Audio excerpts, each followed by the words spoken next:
there's a whole lot more poor people than there are rich people. Yeah. And if we aren't helping the poor people, they're just going to eat the fucking rich people. And unless we want a civil war, and I mean a legit, like, Lincoln civil war. We definitely don't want that. No. Then what we need is, and I think this is what Trump's doing, Trump is going to recapitalize America using the Bitcoin. I hope he does, yeah. I don't hope nothing. If you look at what he's actually doing, it's exactly what you would do if you were going to recapitalize the system.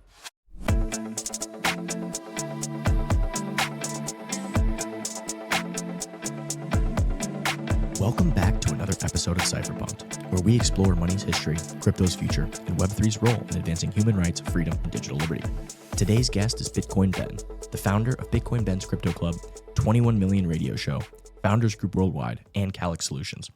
It's your favorite former truck driver turned serial entrepreneur, a passionate Bitcoin and blockchain voice who's all about bringing crypto to the mainstream, championing freedom through decentralization. Ben's journey from the open road to the forefront of the crypto revolution is nothing short of inspiring, and he's here to share his insights on why Bitcoin is the key to a freer, more sovereign future. Welcome to the show. Maddie, what's up, brother? What was happening in your life when you first discovered Bitcoin, and what made you decide to become such a vocal advocate? Well, it's actually pretty simple. It's kind of a weird because I retired into actual as a truck driver. I retired into having a job as an actual truck driver because I owned a remodeling company. Fuck me. Hang on, I need more Red Bull. Jesus Christ. Okay, here we go again. So home remodeling, right? That's yeah. All right. And see, the whole problem is when someone asks a serious question, it fucks with me. I swear to God, ask me something fucking retarded and I'll flow. But as soon as it's, so Mr. Simshi, where were you last Tuesday? Mr. Simshi. Yeah. So I had a remodeling company and I sold it, got rid of it, and I was basically retired-ish, I guess. Gotta have something to do. Yeah, no shit. And since I had actually talked with my wife and asked her, hey, is it all right if I get maybe a couple girlfriends? She said no. And I'm like, well, what the fuck am I going to do now? So I love driving. I am a driving nut. I love it, love it, love it. So I thought, hey, I know a guy who owns a trucking company. Let me get a job with him. So that's what I actually did. And I'm out on the road listening to Rush Limbaugh on a regular basis and the local talk radio. And I'll be damned if I don't hear an interview from a guy who I now know, Mr. Mayor, Mr. Trace. I just said his last Trace Mayer? Yeah. Yeah. And he was explaining Bitcoin. Now, mind you, at this fucking, I heard it when it was like $12. Yeah. And it made sense. And I'm like, holy shit. That makes sense. You had it down the rabbit hole moment. Like oh, absolutely. I drove my whole truck down that fucking rabbit hole. And it made sense. And I'm like, holy shit. So I wanted to learn about it. So I just, podcast after podcast, after book after book after book, learned everything I possibly could. And then, for other reasons, I had a video go viral on fucking Facebook. And all of a sudden, I had all these people following me. And just one morning, I'm like, hey, have you guys heard about this shit called Bitcoin? And so I actually did a show on it.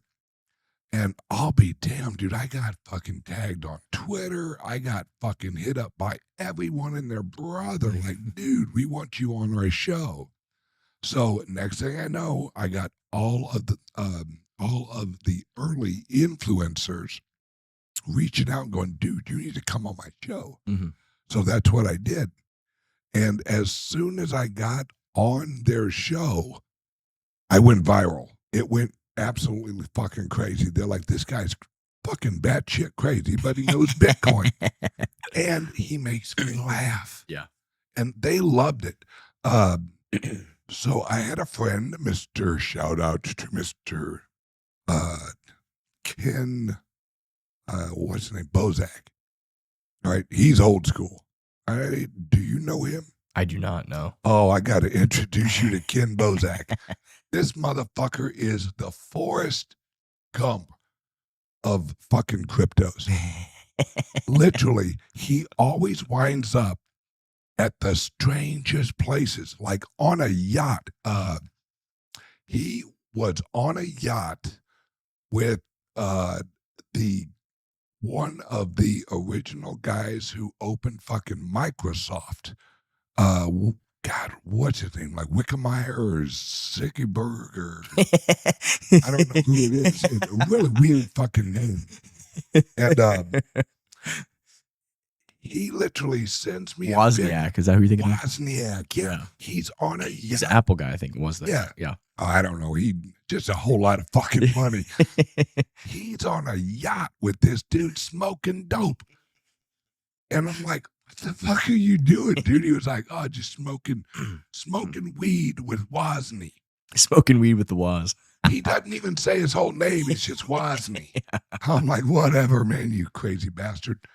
So then I went viral and in crypto world. And next thing I know, I'm a quote unquote influencer. And all I'm doing is fucking talking about freedom and liberty and hey, this is people's money, you know, all the good stuff. The government, yeah.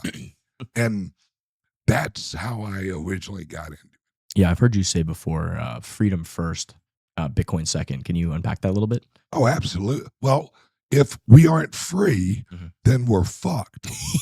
You know, because what is it if you're the richest man in prison? It don't fucking matter. You're still in prison. You know, it doesn't make it easy. Like, I have more cans of tuna than you do, fucker. It doesn't make it. I can buy a blowjob by any guy in here. It literally doesn't matter what you own if you're not free to use what you own or use your voice as you see fit. That's why I wouldn't say I'm anti-government. I'm definitely shoot 'em all because most of them, we don't need them. We need local. I see what you're saying. It's just the federal government, all that stuff has gotten so large and so extractive for the population that, you know, most of the stuff you deal with on a daily basis is all local. I mean, you know, your local government, there's more accountability there. You can see people, you can meet people. Oh yeah, you can knock on a motherfucker's door. Yeah, you know. And now what we're seeing is, you know, I saw a chart the other day. I think we're going to unpack it on the podcast we're going to do later live, but it's like now people are paying more in taxes than they're paying in for food, shelter, all these other things. It's kind of wild. That's fucked up, dude. You know, and obviously we're witnessing in real time just how deeply disgusting and gross the actual waste, fraud, and abuse is every day. You know, Elon finds, you know, a couple more tens of billions of dollars that, hey, oh, this guy's getting paid $100 million to make a website. Oh, you know, this guy's getting paid. This is a little, he's paying his wife off with a little NGO scam over here. Yeah. She's making $5 million a year to run a scam that does nothing, right? I mean, it's just totally corrupt. Absolutely. I mean, we're literally paying money for like transgendered people under the height of 4'9" over in Ireland. Yep. Like crazy, absolutely insane. Shit. Yeah, people don't want to pay for this, so totally crazy. Totally crazy. All right, you got another question? Oh fuck, I don't even know if I answered that one. Yeah, you answered. You basically said, if you're not free to do anything, you're fucked, right? So like, it doesn't really matter. Yeah, It's we have. This is what people really need to Mhm. wrap their heads around. You're free when you tell people to fuck off. Mhm. When you have a crazy girlfriend, the best fucking day of your life is when you tell her to fuck off. And it's the same thing with government. You can't let people intimidate you. You Yeah. literally just have to say fuck off. And if they try bringing you any type of consequences, just let them know, hey, you bring me fucking consequences, I'm going to bring you consequences, motherfucker. You sound like the founding fathers of our country. Yeah, that's what we need. That's the spirit. We need more people who will just say fuck off, because That's what Bitcoin really is, isn't it? it is fuck off money. It's fuck off. You've heard of fuck you money. Yeah. This is actually fuck off money. And I love it. It's the future, because we are reaching a point where it has gotten so crazy that even the crazy people are like, this shit's crazy. I mean, fuck, I'm pretty crazy, but Yeah. damn, were we really talking about like he and she and the and it and all these other fucking pronouns and It shit? is wild. It really is. Yeah. Wild times we live in. But here we are in 2025. So what are we going to do? All we can do is stack sats. Amen, All we can do is stack sats. So out of curiosity, you built, several businesses around cryptocurrency education and community. What gap were you seeing in the crypto space when you decided to start Bitcoin Ben's Crypto Club? Everything. Yeah. Because really, if you think about it, all we have is exchanges. That's it. I mean, what the fuck else we got? We got Coinbase, we got Kraken, we got Gemini. Oh yeah, what else? And another issue I saw is everyone was shooting for the rich people. Hey, we need BlackRock involved. Mm-hmm. We need this involved. We need insurance companies. What about the little guys? Yeah. What about the fucking truck drivers and the plumbers and the Main Street? Right. As Scott Bissett would say. Regular people. And what I saw was, all right, a lot of those people, they don't have like a fucking financial advisor. Mm. Half of the people in America don't even have any savings. Yeah. They More than that, I think it's majority of people don't have, like, I think it was something like 90% of people don't have like $3,000 they can like tap into if they need to or something like that. Yeah, and it's fucking frightening. Yeah. And so what I saw was, all right, I have been pretty successful. I'm all right with money. I need to help people, because I was raised, if you see a problem, you fix it. You don't look around and say, somebody needs to fix this. You are somebody. As Gandhi would say, be the change you want to see in the world. Yeah, that's kind of some hippie tree hugger shit. But pretty sure that's what Gandhi was. Oh, absolutely. And he was a communist, so fuck you, Gandhi. I don't care what. Didn't they burn him alive? Was that he the one who got burnt alive and just sat there, or was that somebody else? No. You're actually talking about the guy on the Rage Against the Machine. Tick one duck. Yeah. Yeah, somebody, dude, that was.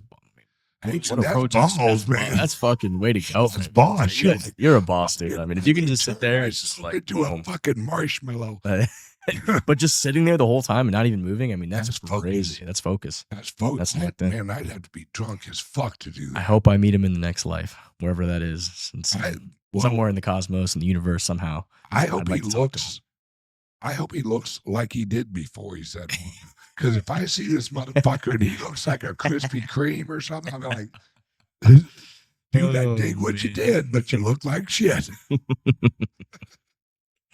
You look like bad jerky. Right? All right, it's literally, we gotta save the smaller, because there's a whole lot more poor people than there are rich people. Yeah. And if we aren't helping the poor people, they're just going to eat the fucking rich people. and and unless we want a civil war, and I mean a legit, like, Lincoln fucking civil war. We definitely don't want that. No. Then what we need is, and I think this is what Trump's doing, and on our next show, which is live, that's what I'm basically going to prove, is Trump is going to recapitalize America using the Bitcoin. I hope he does, yeah. I don't hope nothing. If you look at what he's actually doing, it's exactly what you would do if you were going to recapitalize the system. We really need to save the average American, or else they're just going to be left. You know, and if we leave them, they're just going to kill all of us. Yeah. And I don't want to die. I mean, there's definitely a couple things at play. The one thing, the great thing about Bitcoin and crypto in general has been that, you know, Main Street and normal people have really gotten involved ahead of all of the institutions and the BlackRocks and all that stuff. Now, there's still a long way to go. A lot of people still aren't involved, but the opportunity was kind of front run by normal Main Street people for the first time in history, right? Usually it's, people like us, exactly, right? So there's that aspect of it, which is beautiful. But what you're describing right now is really part of the most insidious part of the current. What was that, Paul? Excuse me.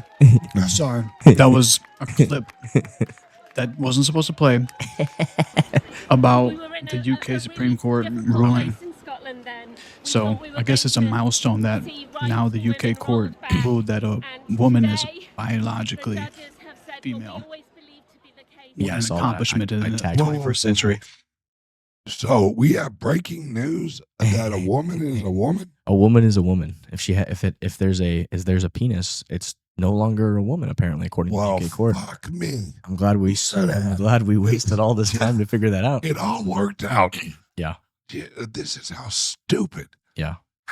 And that's why it isn't what it seems to be. We don't have a group of people who really believe that someone with a wiener is a chick.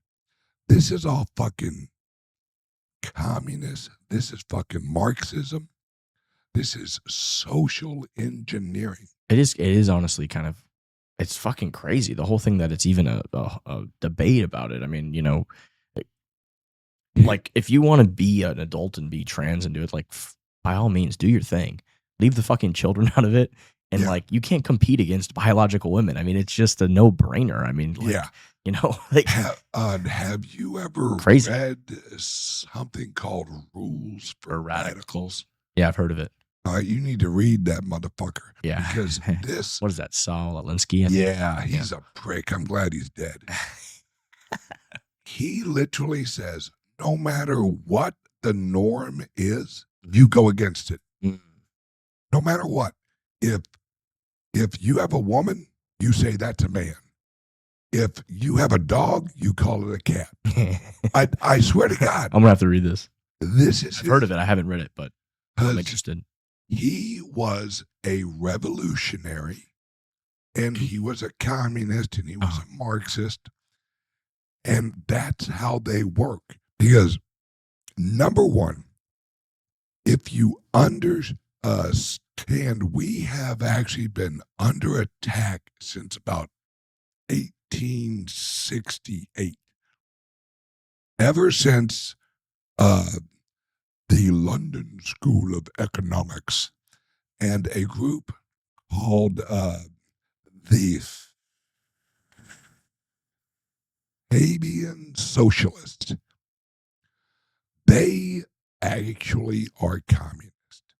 And in about 1868, right after Karl Marx wrote the Communist Manifesto, they rolled out this group,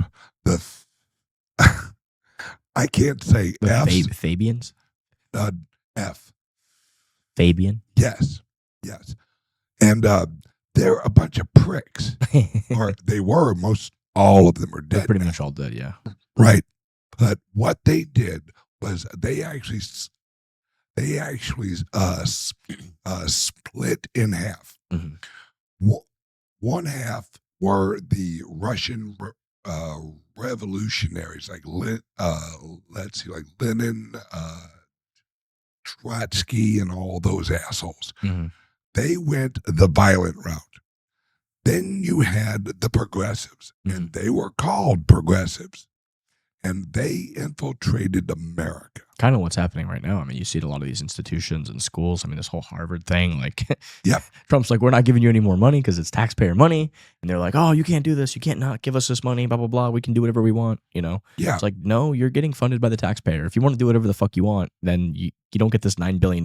Like, yeah, crazy. Finally, we have a president, number one, who's actually alive. I don't know if that last motherfucker was even alive. That was some Weekend at Bernie's bullshit. That was some crazy stuff. Yeah, I mean, the dude literally would like ramble on about, when I was in the swimming pool and the kids were touching. I mean, he was my clearly legs. demented. I mean, I don't, you know, we knew it for a long time, but, you know, they tried to gaslight the majority of the population. And then when they had the debate, there was just like, there's no more hiding this. Oh, yeah. Yeah. So we have to do He shit was here. done. Yeah, he's been done for a while. And what I want people to realize is when we are actually talking about all of the revolutionaries and all of the socialists and the communists and Democrats and half of the old Republicans, they're all fucking progressives, which means they're liars. I don't know why anybody to this friggin' time we're at right now, why do they keep listening to liars? We need to actually plant our feet and tell people, say it with me, to fuck off. Because when a liar lies to you, don't be surprised. You know, all of the progressives, all of is women can be men and all that. No, we just need to tell them to fuck off. We don't even have to say, look, if you want to be gay or you want to be, you know, whatever, Jane and Joe and all that other bullshit, we just look at him and go, look, dude, fuck off. You're either fucking weird and crazy or you're my enemy. Well, either way, I don't give a shit. I don't give a shit either, but, you know, fuck off is do what you want. You know, we're in a free society, but Yeah. leave my kids and leave me out of it. That's how I feel. And I'm the same way. Yeah. But you say, I don't care. I say, fuck off. Because It's kind of the same thing. I'm just saying it in a nice way. you can't be nice. That's the whole problem. Yeah. We're too goddamn nice. We literally need to tell the government when they try getting in our business, Yeah. don't be nice, tell them to fuck off. Yeah, but you know, minor attractive people have rights too. You know, Who?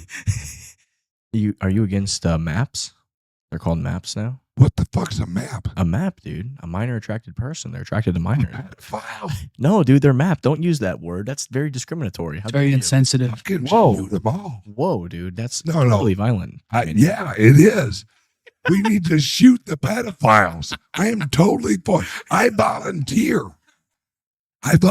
to shoot pedophiles all day long. I'll retire as a fucking, crypto. Bitcoin So- Ben, the pedo hunter. Yeah. So Ben, what do you? Well, I shoot the fuck out of people who fucking touch kids. Yeah. Think of that business card. Yeah. You know.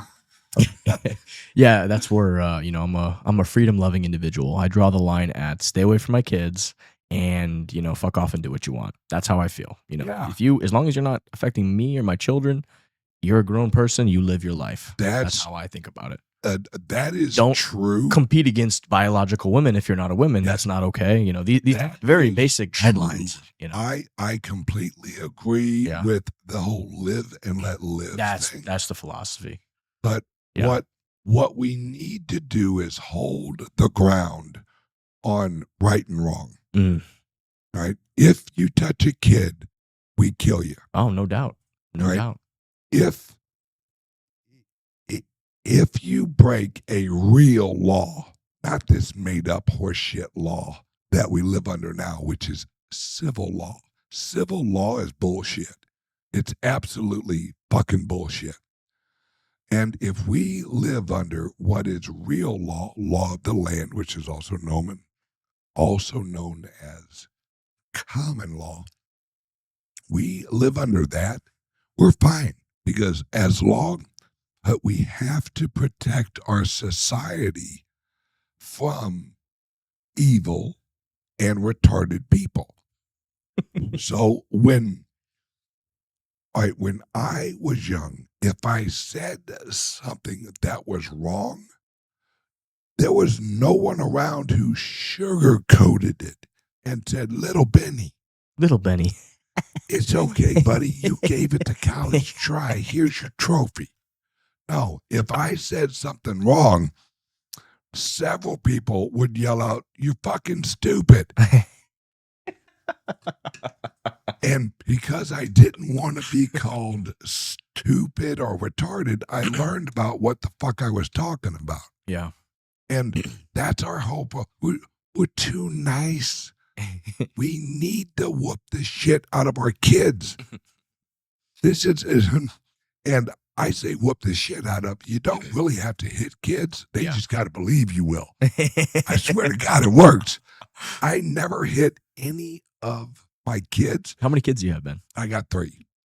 And luckily, they're all grown now. Mm. And but I never hit them because they believed I would. Because when I yell, they would all like, fuck, oh shit. Is this the time the old man loses it? I used to yell, get my shovel. Because I'm about to bury all you motherfuckers. I used to get the belt. I was a bad kid, though. I deserved it. Oh, I was too, dude. My mom and dad used to whoop my ass. Like, they'd have to take turns because they were pretty out of shape. Yeah. So they felt, all right, we're going to have to whoop his ass. You and me, we're going to have to tag team this motherfucker. And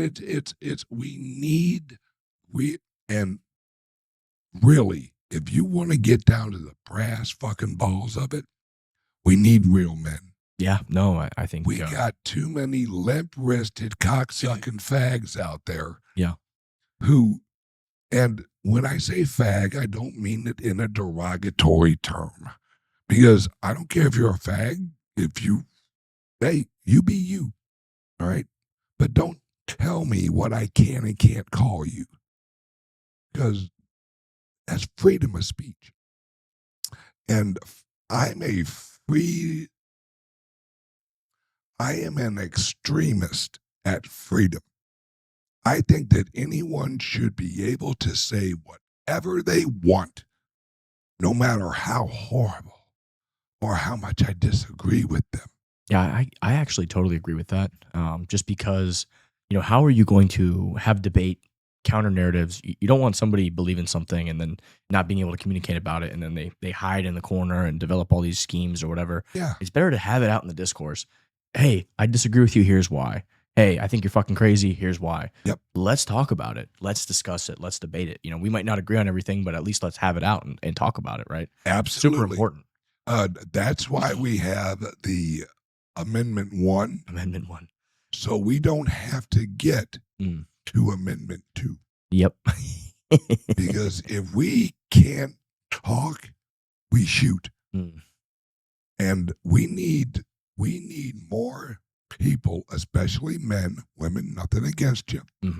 But we need strong men. We need more fucking Trumps. It's funny, they did some studies recently about like testosterone in males. The higher it was, the more likely you were to be right-leaning. And the more estrogen or whatever and like, less testosterone you had, you were a low beta male. It's in like even look at like people like Zuckerberg who've been all of a sudden working out now, doing jiu-jitsu, I guarantee all sorts of stuff, and now all of a sudden, all of a sudden, Trump's not so bad, Well, plus he's a Zuckerberg. This guy has been a pussy since he's been born. You know, and I honestly think the last, I don't know if I should say that, the last pussy he saw was right after he was born and looked back. Because I think he's gay. I swear to God, I think he's gay. I'm pretty sure he's got like kids and stuff. Well, that don't mean he ain't gay. Yeah. It's gonna be hard. Well, I guess you're right. I guess you could be gay and still have a wife and kids, but Yeah. I don't know. I think he's definitely changed his image a little bit. He's gotten a little bit more testosterone in the past couple of years, but remains to be seen if it's Have all you just seen phony. his wife? She's like a Asian chick, I think. Yeah, right? yeah. Oh, she definitely runs the shit. Yeah, I mean, That's the California life for you. yeah. Hey, honey, can I have my balls out of your purse? I'm gonna need them for a second. I got a little theory on that. I think the shift is happening, and I have this genuine belief that IQ translates to just about anything, right? And when you have someone who's an intellectual, right, a software developer, a serial entrepreneur, call him a thief, call him whatever you want, he, I think, has proven that he has the forethought to be able to transform. And I think the example that he's setting and that Elon Musk is setting right now for the younger, for the next generations is essentially one that's demonstrating more alpha tendencies. I think Right? people Elon Musk was at the NCAA wrestling tournament supporting young wrestlers, right? Zuckerberg's hanging out with UFC fighters. And so essentially, I think they're signaling to the culture, hey, we need to take back masculinity. Yeah, people are waking up. I think you hope saw so. it with people in Silicon Valley, tech leaders, former Democrats, whatever. People are kind of like waking up a little bit to reality, and we're like, no, we're not doing this crazy stuff anymore. It's time to come back to reality a little bit here. So Yeah, and also I think it's the older you get, the more you kind of look back and go, yeah, that's bullshit. there's a famous is it a Churchill quote? It's something like, if you don't lean to the left and you're young, you have no heart. But then if you don't lean to the right and you're old, you have no brain. Yeah, and I completely agree. Although I hate Churchill, and that's a whole nother because We're probably going to disagree on this. you and I'm not saying everything he did was wrong. Yeah. Because if you look at it from his point of view, it worked out right. But he, along with was it Eisen? No. Roosevelt? Was it Roosevelt? Yeah. Him and Roosevelt, they're who dragged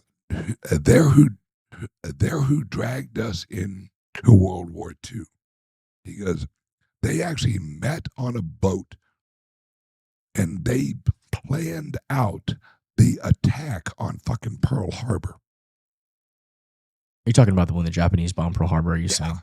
You're saying that we let him do it, or like, Absolutely. It's exactly like 9/11.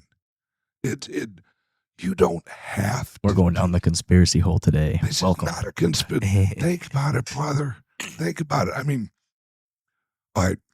You have Japan's right here. Here's Hawaii. We have an island right in the middle. The name of it is actually Midland because it's in the middle of Japan and Hawaii. We have all of these planes flying over fucking Midland. We have troops at Midland. Nobody says nothing. Nobody says, hey, watch out, here they come. And every ship at Pearl Harbor, this was the only time this ever happened. Every ship, every plane at Pearl Harbor was on fucking shutdown mode. They were getting maintenance, all of them at once. Maybe they did that. Maybe they wanted to attack when that would be a wise time to attack, right? I mean, maybe they had a mole on the ground, someone giving them information. I don't know exactly. I don't know all the details about Midland. But if we did want to get involved in a war, it definitely would give us an excuse to get involved. That's for sure. That being said, we were already kind of, doing all sorts of economic games and stuff like that. But Yep. at the end of the day, though, Hitler invaded, I think, Poland and France, and that's when I think the British people they got rid of Chamberlain and they put in Churchill. I mean, because the writing was kind of on the wall. I mean, Hitler was literally invading France and Poland. I mean, like, the war was coming to you. So and there was a reason. And I am not pro-Hitler. Don't fucking label me as a Nazi. I saw you do this, Ben. Yeah. Hi. I saw you pick up your hand a little funnily. It looked like you were doing a salute. Fucking Jew. No. No, it's World War II happened because of World War I. I personally agree with that. I think that is, And had we not done the Treaty of Versailles and really put the boot on the Germans' neck, and a lot of that has to do with the money when the hyperinflation. I mean, this is where money comes into the equation. Weimar Republic. Yeah, a lot of that comes. I agree with that assessment. Personally, I believe Churchill did the right thing. I think once Germany started invading Poland and France, I mean, you better fucking get involved or it's coming to your doorstep. I mean, well, he really didn't have a choice. Who didn't have a choice? Churchill. Oh, he didn't, I don't think. Yeah, and I completely agree with you. But if you look at the UK at that time, they were literally an empire. Yeah, they were. They were, yeah. And if you go around the world running an empire, you're going to have some fucking enemies, man. Oh, you better believe it, yeah. And colonized everywhere. And what they did was they fucked with the wrong country. The Germans, they were an economic powerhouse prior to World War I. They were basically the equivalent of America in the 40s and 50s. They built everything. They were freaking amazing. Well, they brought down Germany just like they're trying to actually bring us and our fucking country down. They used a progressive approach. The infiltration of the politics and all this type of stuff. Yeah. And illegal aliens. A lot. And once again, I'm not a Jew hater. I don't give a shit. I am not pro or anti-Jew. I don't give a shit. What I do know is there was a lot of illegal Jewish people who moved into Germany, and Hitler actually tried shipping all of the illegal aliens to America. And America refused the ship in Florida. Really? Wow. Yep. Hop on. You just ship them to a country that has nothing to do. No. It's kind of like us just shipping all of our illegals to, like, China or whatever. We had originally agreed. Oh, we agreed to take them. And then when the fucker did it, we were like, well, you know what? Take backs. And look up USS St. Louis, Florida, Jewish refugees. And it's was this before the war, World War One, after the War One? So this was before the war. Right. Okay. He was actually basically trying to do what Trump is actually doing now. He's shipping all of the illegal aliens out. I think, but Trump is more going after the people in gangs and the, That's what they were, except they were economic. Right? Yep. So they went to Havana. Oh yeah, they went everywhere, and we basically. So it looks like they. Let's see here. Departure: St. Louis, left Hamburg, Germany. They had 937 passengers, most of whom were Jewish refugees escaping the Third Reich. So it looks like they were fleeing. Oh no! Hitler shipped them there. The original destination was Cuba. Refugees. So let's see here. So I guess they were going to Cuba first. Yeah, and then. Because we ran fucking U.S. officials, including FDR, refused to allow the ship at dock passenger to enter. A direct appeal to Canada, no country willing to take them. St. Louis was forced to return to Europe. Eventually, 4 countries, Great Britain, France, and Netherlands, and Belgium, agreed to take the refugees. Interesting. Yeah, it So it says, while those were sent to Britain survived the war, many of those sent to continental Europe were caught in the Nazi invasion. Oh, wow. Yeah. It isn't hit. Do you know that, I think it was Dominic Frisbee told me recently that Neville Chamberlain, I guess the reason he didn't want to get involved, he was so against being in the war, was that in World War I, all nine of his brothers died in World War I. I didn't know that. Oh yeah. So it was like, it totally tells you he wasn't really he wasn't able to make an intellectual decision about what was happening in the world, because he had this emotional thing where in World War I, he knew how horrible it was. He lost all of his brothers. Yep. So that blew my mind. I was like, wow. So when Churchill was elected by the people and, brought into power, it just, the people, they democratically put somebody there because, once Hitler started invading, France and Poland and all of the neighboring countries, it was, hey, you better fucking go now, or it's gonna get a lot worse. Yeah. Because we're heading your way, motherfucker. Yeah. So I think a lot of people have pointed out recently, especially like, obviously war is fucking horrible, right? So Churchill obviously did a lot of, bad things in war. Like when you're in a war, just fucking bad stuff's gonna happen, right? So, but I think, he made the only decision that he could have made at the time. I think that was. The issue is, and this is what's going on over in Israel right now. That shit's been going on for so long, for thousands of years. Yeah. And it's the only thing that is going to save humanity is technology. That's it. Because there are so many people out there who honestly think that because someone else is a different religion, that they should die. Yeah, it's crazy. That's absolutely fucking, that makes no sense.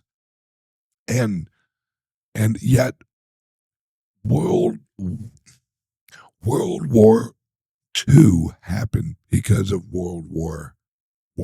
Yeah, there you could definitely. World War I happened because of the Civil War here in America and the French Revolution. Everything happened because of what happened prior. And do you think though, like, because the Civil War was, what was it, 1860s, 1850s? That was like there was like a 70-year difference. I feel like that was more relevant to America as opposed to. That was. I still don't understand why the Civil War, you said, was global. Well, the Civil War was America. That was like our but bullshit. It was actually brought on through global interference. There was some tariff stuff going on at the time. That was what Dominic, we unpacked that on when we did his book. So there was some like tariff, there was some stuff going on that front that had some global, but 70 years later, the U.S. had no reason to get involved in World War I. That's my opinion. Absolutely. At, like, Franz Ferdinand getting shot. Yeah, who the fuck? I don't even know who Franz Ferdinand is. That's exactly what I do now. Yeah. Back then, no one in America gave a fuck who that guy was. Yeah, nobody cared. I mean, and I think I looked at I want to say I went to the World War I museum, and Paul, can you look up? I was in New Orleans. I think there's a World War I museum there. Look where it is. Is it a World War II museum? Maybe it was the World War II museum that's there. Yeah, I think you're right. Yeah. But I was looking at, I believe they had talked about some stuff somewhere I saw from World War I. And like at the time when all that stuff happened, like I think it was like 98% of the population was like, we don't want to be involved in this. We don't give a fuck. Like, keep us out of it. Because if you think about it, World War I was only not that long after the Civil War ended. Well, it's 70 years. That's a long time, don't you think? Well, let me rephrase that. World War II wasn't that long after World War I. We're talking 20, 30 years. But the Civil War versus World War I, that's like a 70, 80-year gap. I mean, seems very not really, because the Civil War didn't end when they said it ended. You got to defend your thesis here, Ben. Oh, absolutely. After the Civil War, we had an area of time that they called Reconstruction. Reconstruction, yeah. Right. That was not rebuilding houses and bullshit like that. What that was they implemented a civilian and a civil law structure in our country. Prior to the Civil War, we worked on common law. After the Civil War, they switched us to a civil law. That's why I got to do more research on this. I'm not educated on it's intricacies of this. Right. Civil rights are not rights. They're privileges of a corporation. Because a civilization is a corporate nation. That's all it is it's a civilization is a corporate nation. So we went from America to the United States of America. Two completely different legal entities. And after the Civil War, because what really brought us into the Civil War wasn't slavery. That was the fucking marketing campaign. Yeah, I mean, me and Dominic, he basically, his analysis and from looking at the past, it really had to do with tariffs. You know, after the War of 1812, the United States got basically shut off because we didn't have any domestic kind of manufacturing to make stuff. Yep. Very similar to what's happening right now. It's a very similar history rhymes, but doesn't necessarily repeat. Like, you know, during that War of 1812, like the United States couldn't produce its own shit, and the enemy cut us off from. We were trading with Britain, and they were allied with Canada or whatever. That was one of their colonies, and they basically stopped giving us goods, so we couldn't make anything, right? Yeah. So after after the War of 1812, the United States, the South actually said, the South, who was going to suffer from it, said, we need tariffs on us so you guys can make some shit here. So we actually have an economy. And I think the rate was around 20%. They said 20% is good. And what happening was the North over time went on, and you put out a tax, it never goes down, it never goes away. Yep. It only goes one direction.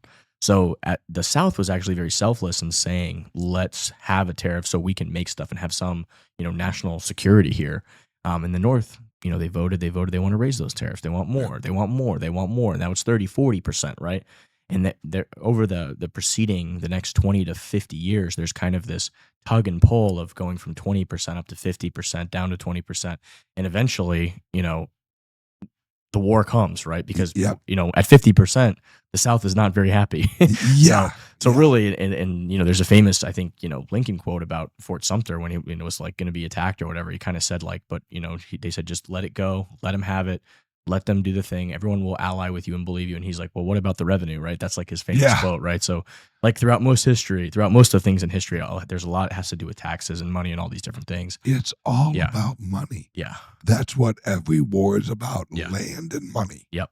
And you can spin all this fancy social propaganda. And, all that stuff into we're it. Here for the little people. Yeah. Fuck you are. Yeah. It's all about the land and the money. And what a lot of people need to realize is that our currency is actually legitimately backed with our labor. Mm.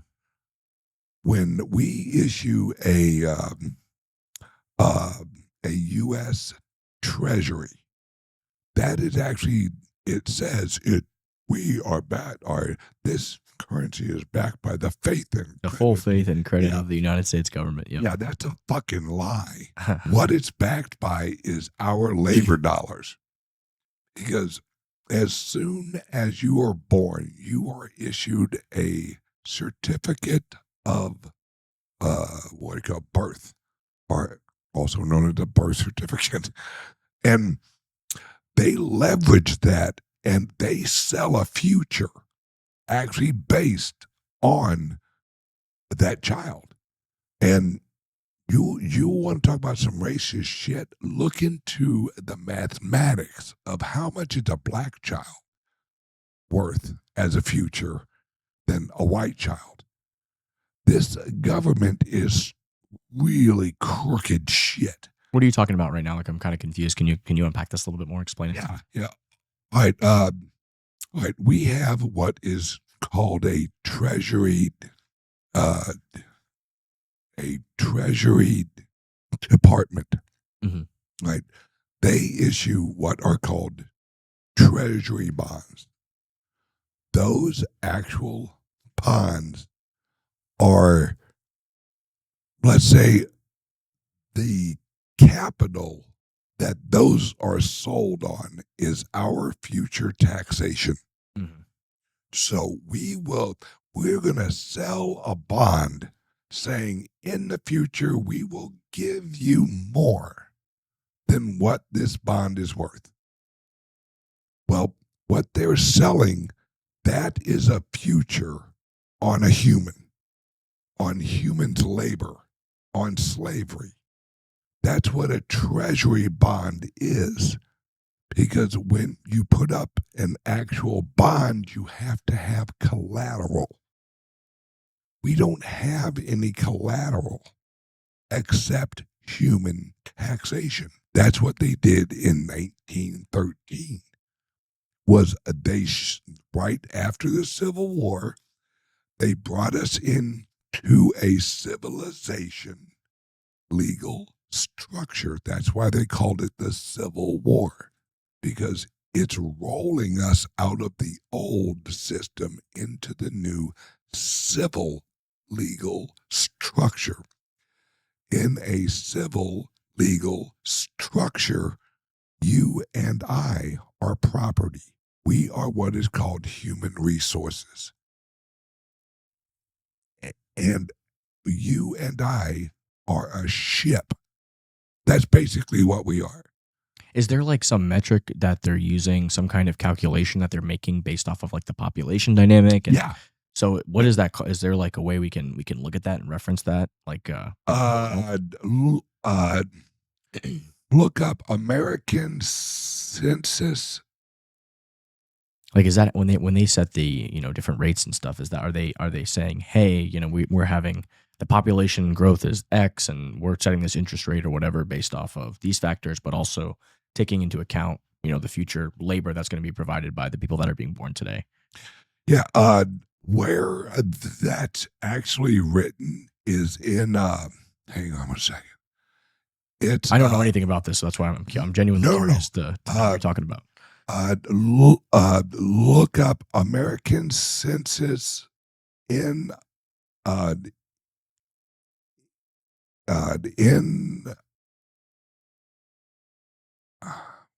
in the Treasury Pond human asset. Not pawn, Paul. Bond, BOND.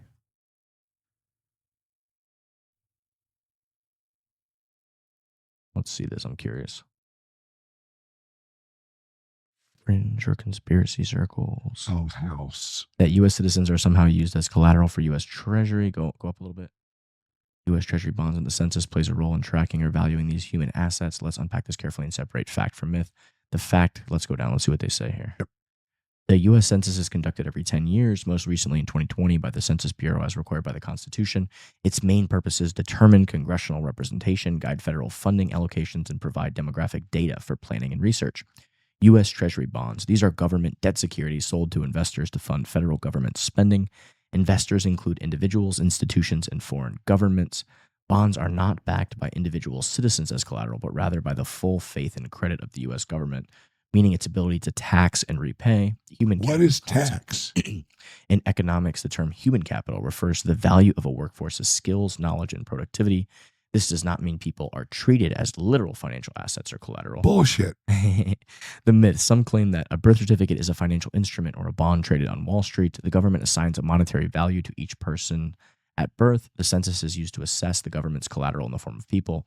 These ideas are based on misinterpretations of legal and financial documents, often tied to sovereign citizen or redemption movement theories, not supported by legal, economic, or government fact. Let's go down. In summary, there is no evidence that the U.S. government uses its citizens as collateral for treasury bonds, or the census serves this purpose. The census is about demographics and representation, and treasury bonds are backed by economic trust and tax power, not individual people. Right. If you're looking into how people contribute to economic value or how data is used in finance, I'd be happy to explore that in a grounded, factual way. Want to dig into that? Steel man the case. Whoa. Where the hell did it go? Let's steel man the idea that the U.S. government uses citizens as collateral.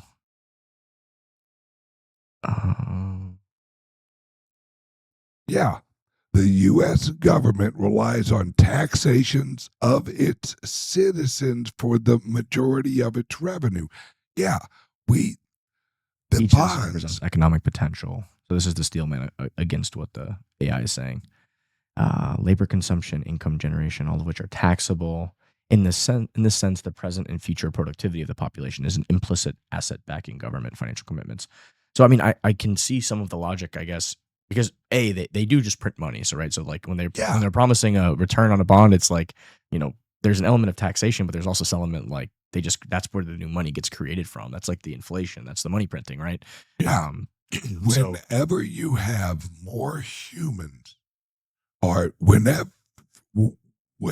you have more currency than economic productivity of the humans, then you have inflation. And that's why our currency is actually based, and our treasury and our treasury bonds are actually based on one of two things. And for the longest fucking time, it was only human taxation since 1913. Prior to that, it was fucking tariffs, which is what Trump is actually getting us back to. And they admit, well, it's a conspiracy theory, but yeah, the treasury bonds are backed up by taxes of the citizens. But what? We're fucking Bitcoin guys. What is taxation? Theft. I mean, obviously, yeah. Yeah, it's slavery. Mm-hmm. So literally, we are. The question is just how much theft are we going to be okay with? And my thought is 10% for the big guy. That's about it. No, anything over that. See it that because how I view it isn't. That was like the tithe. So I got you. When I talked to Dominic, he was like, throughout history, the reason we have 10 fingers is like people give 10% to the church. It was like a tithe. Throughout, civilizations that flourished, it was roughly 10% taxes. People were okay with. They were okay with the theft, right? That keep it minimal, maybe, do some stuff, give to the poor, make some roads, do whatever. Yeah. But fucking, a second, when it gets more and more and more, then people are like, hey, this is too much theft. I have no problem with taxation on products or services. No problem at all. What I have a problem with is taxation of labor. Because when you are taxed on your labor, you're a slave. Yeah, it's almost like a disincentive for productivity in a way. Yeah. It's kind of like a... That's exactly... If we had just a tax on shit we used... I'm talking about that's 10% across the board, all these different little scams and schemes. If it all adds up, whatever which way you want to call it, if it adds up to 10%, I think most people will be like, 10%, it sucks, but we're going to do it, right? Like we're not going to go to war over 10%. Maybe they do something productive with it. Maybe, you know what I mean? Maybe they don't. Maybe it funds the military, whatever. People are okay with that. All right, I'm not. You're not okay with what? 10%? I'm not okay with the fucking government at all. So you're just like straight up anarchist.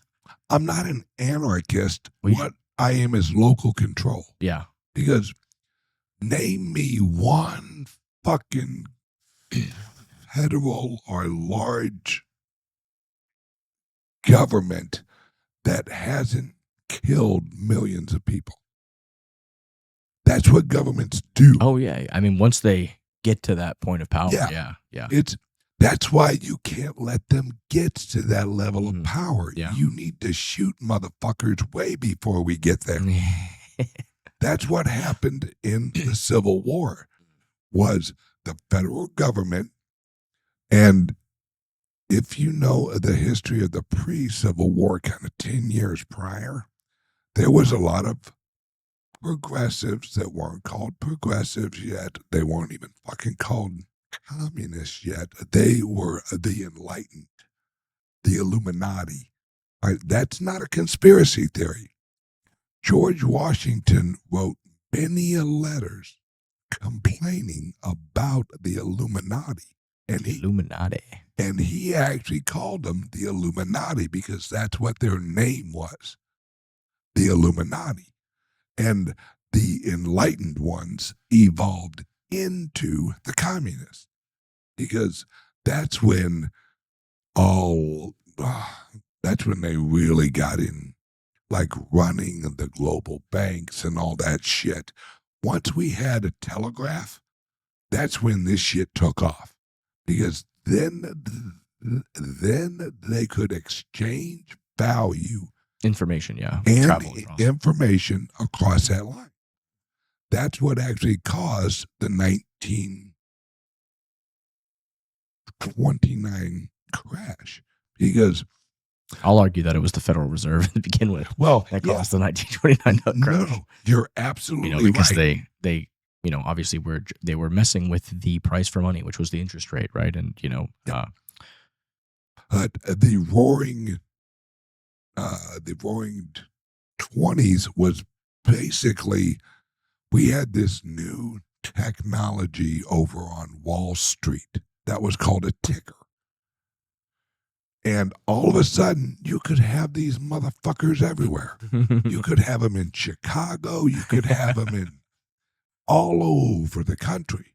Well, since you could move information a lot quicker than you could move currency, we had a bunch of people that were basically selling and selling and also buying shares that didn't exist, that never exchanged hands. It allows for the mass financialization of things, yeah, like absolutely all sorts of credit risks, hypothecation, yeah, because you're just trading information, and yeah, I mean, it again, pros and cons, right? So good to have information, be able to flow quickly and freely, but you have to. It allowed fiat currency to really. Yes, that's why you and I are in blockchain. Yeah, gold can't do that. Well, blockchain can now. Digital gold can move at the speed of light, right? Yes, can move and resolve. Yeah, and resolve and have final settlement very quickly, right? So, bingo. That is a big difference, right? And that's where we're going into, and that's what you and I and whoever else is on our show here or on your show here and whenever. That's what we are going to talk about, I think, is tariffs or whatever. But I mean, we're switching into the new system. Mm-hmm. The old system's dead. We have it on life support. The life support is the printing press. Without that, we got no blood flow. The printing press is they're priming it up right now. It's getting ready. Yeah. Oh, absolutely. As my friend Larry Lepard would say, the big print is coming. Larry, shout out to Larry. He's a great guy. Yeah, he's got a great book. We're going to do a series on his book here pretty soon, so I can't wait to do that with him. Ben, let me ask you about. I've been wanting to ask you about this because you're doing these your clubs. They're like private membership associations. Tell me more about this. I think this is fascinating. How does this legal structure of this work? Talk to me about it. All right, legally, we are a church. We are a private ministry. The Church of Satoshi. You're damn right. God bless Satoshi. It is kind of funny because, Bitcoin in a lot of ways is almost like a religion in a lot of ways. Once you're down the rabbit hole, once you've been orange pilled, you've been orange pilled, you kind of really see the system for what it is. And let me explain why. Yeah, let's hear it. Because we all search for one thing our whole lives. We're looking for truth. That's what we want. We want the truth. No one enjoys fucking being lied to. And I think what so many people recognize when they eventually get in with, us here in cryptos, as soon as they realize, wait a second, this is truth. This can't be fucking manipulated. No one can screw me. I can fuck myself. Yeah. But no one can fuck me, And I think that's what we've been looking at, because our whole lives we've been lied to about everything. Yeah. JFK, Ronald Reagan, fucking everything's been a lie. I mean, and we finally found an economic system. It's funny. There's so many things we can agree on and disagree on, but at the end of the day, we can agree that Bitcoin is truth money. Yeah, that's just what it is. And that's and First it's principles. right. It's so important because what you and I realize is our whatever we hold our value in, that's our time. We are earning a currency. And what we're doing is we are exchanging our time for some type of fucking currency. Yeah. And our whole life, or most of our lives, we've been working for a piece of shit, little piece of paper Yeah. that keeps losing value. Yeah, that was the point that I wanted to get at earlier. I didn't fully get to unpack it, but I think that's one of the most insidious things about the current system is that, when all this money, when the big print comes, when the money printers turn on, it's not the wealthy people who suffer from that. It's not the people who are connected to the money printers.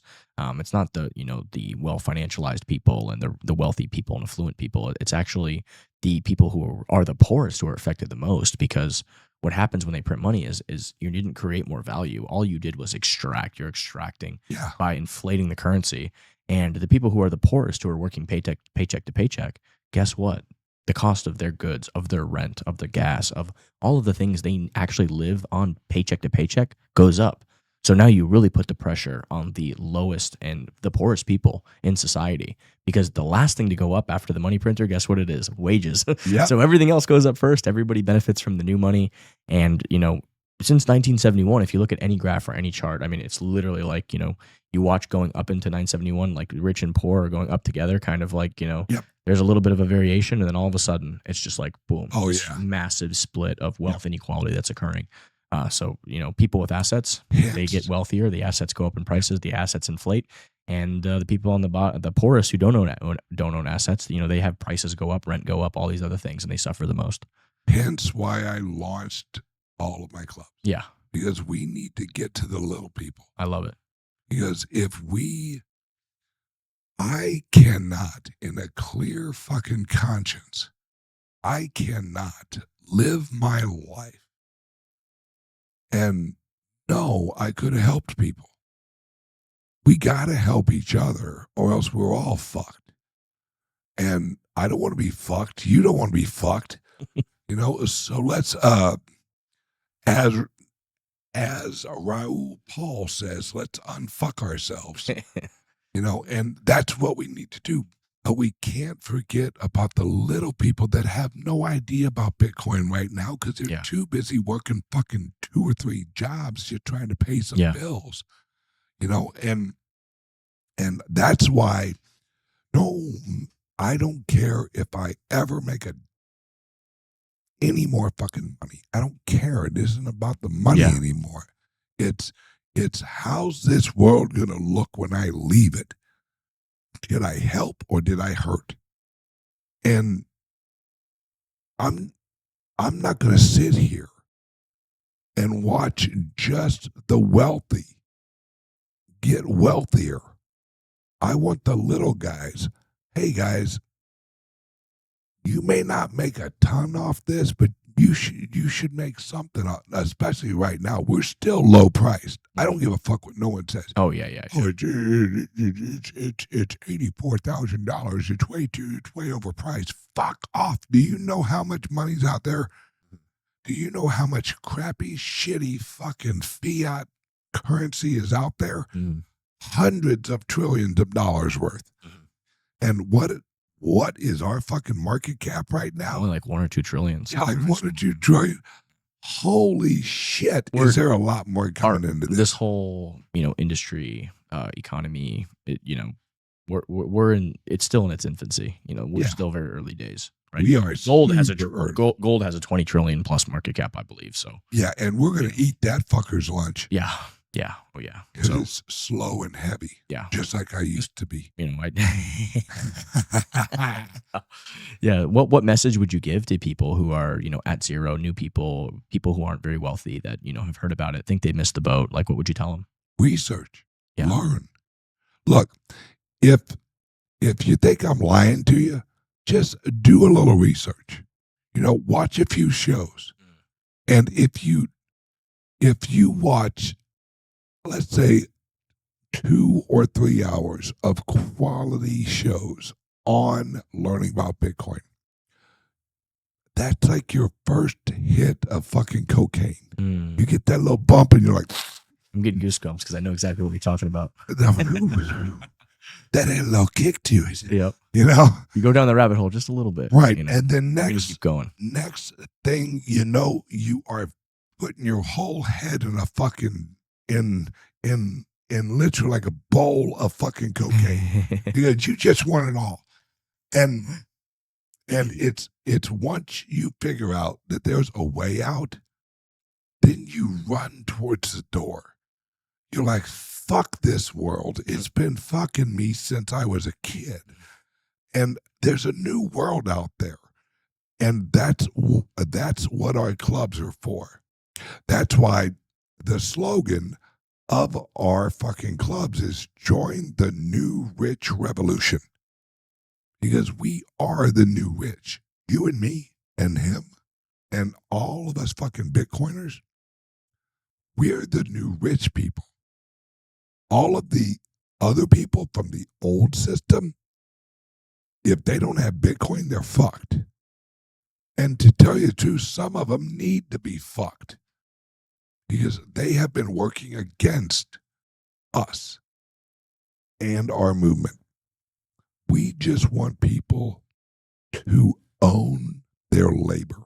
Yeah, I think that's what it comes down to at the end of the day. You know, not be able to store your life's energy and labor in an asset that, you know, government people can't print away and steal from you.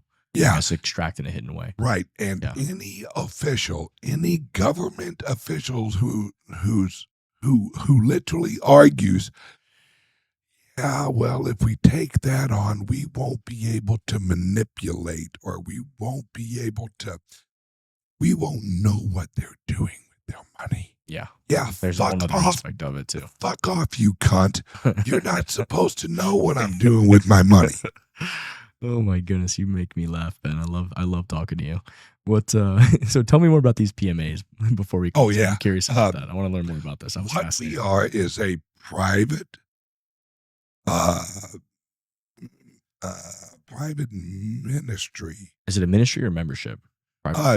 It's actually technically, legally, it's ministry. So we are a church, but we are a private church. So under common law, only fucking members are allowed in. And whatever we do inside, or whatever our members are doing inside, that is not against common law, it's legal.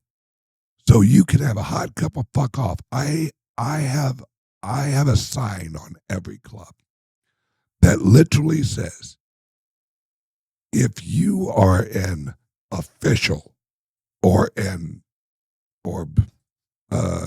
anyone representing a government or police or anything like that, you're not allowed in here unless you're a member.